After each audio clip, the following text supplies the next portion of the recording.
John Nesbitt to move. My name's John Nisbet and I'm a member of Dublin South East Ranelagh branch and a teacher. We live in a crazy mixed-up world at the best of times, but one of the most extreme examples of this craziness is the phenomenon of the compulsory Catholic.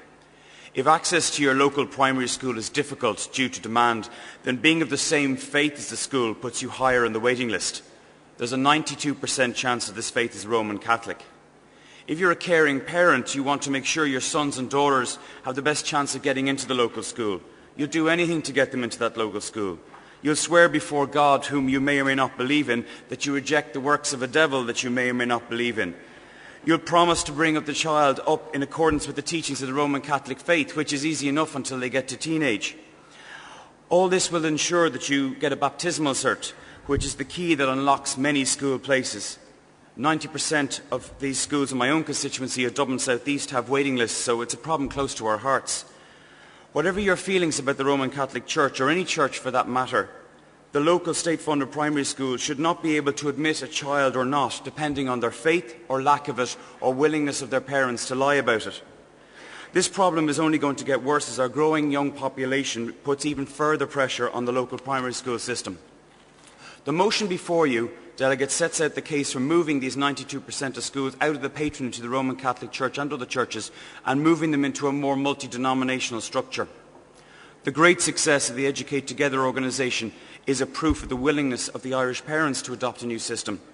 Similarly, this type of move has already been encouraged by the Roman Catholic Church. Bishop Leo O'Reilly, who's chairman of the Bishops' Commission on Education, made the following point in an opinion piece written in December. He says, "No one denies that there are many primary schools under Catholic patronage. In a changing Ireland, additional forms of patronage are emerging.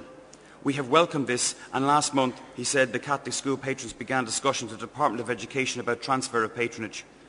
Archbishop Dermot Martin has referred to the situation as a historical hangover that does not reflect the reality of our times. That's why this motion calls for three things. For the Labour Party to develop a more comprehensive policy on the issues based on an outcome that makes the primary education system reflect the make-up and beliefs of modern Ireland. For the party to establish a national forum on primary schools which will chart the way for such change in the sector in cooperation with all stakeholders. And for the party in government to initiate the proper transformation of the education system from a denominational model controlled by the churches to a pluralist system based on democratic and community control, contributing to our vision of one Ireland. Parents should baptise their children because they want to, not because they are forced to get into a school. Communities should have control over the schools that they pay for, and the whole sector should keep pace with modern Ireland.